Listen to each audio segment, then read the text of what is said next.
საკითხი უნდა აღიხსნათ და ჯერ წესებს გადავავლოთ თვალი. ეს არის დროის წინდებულები. დროის წინდებულები გვაქვს at, in და on. როგორ გავიაზრო მარტივად ეს წესები და უმოკლეს დროში როგორ შევძლო მათი სწორად გამოყენება. at წინდებული არის ერთ დღეზე ნაკლებ პერიოდთან გამოსაყენებელი. ანუ თუ დროის პერიოდი ერთ დღეზე ნაკლებია, ანუ 24 საათზე ნაკლები თუ არის დროის პერიოდი, ვიყენებთ at წინდებულს.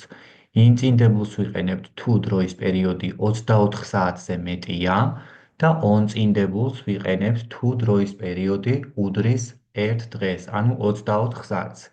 გავიაზროთ კიდევ ერთხელ, at წინდებული გამოიყენება ერთ დღეზე ნაკლებ პერიოდთან, in წინდებული გამოიყენება ერთ დღეზე მეტ პერიოდთან და on წინდებული უდრის ერთ დღიან პერიოდს. გამონაკლისები რა გვაქვს? როგორც ხედავთ, in წინდებული ერთ დღეზე მეტია, თუმცა აქვს სამი გამონაკლისი გავრცელებული in the morning, in the afternoon და in the evening. აქ ერთ დღეზე მეტი კი არა, ნაკლებია დანაყოფი, მაგრამ გამონაკლისია და წესს არ ექვემდებარება. In the morning, in the afternoon და in the evening დავიმახსოვროთ, რომ შედის in წინდებულში. და მეორე გამონაკლისი ეს არის at წინდებულთან, დღესასწაულები at Christmas, at Easter და at the weekend. weekend-ი.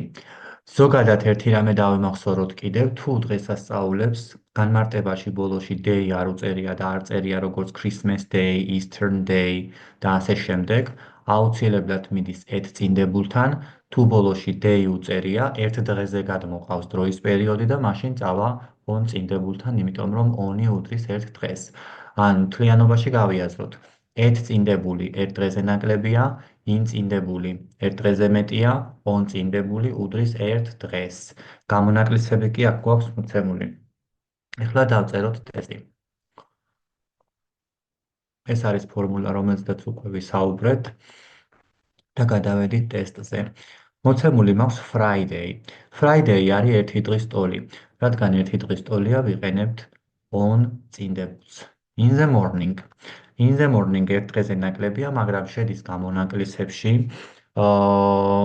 in წინდებულის ჩათვლით და გვექნება in. ზოგადად morning ერთ დღეზე ნაკლებია, მაგრამ in the morning, in the afternoon და in the evening შედის in-ის გამონაკლისებში. 4 საათი. 4 საათი. საუთ 4 საათი ერთ დღეზე ნაკლები პერიოდია და ამიტომ იქნება at წინდებული. Midday შუადღე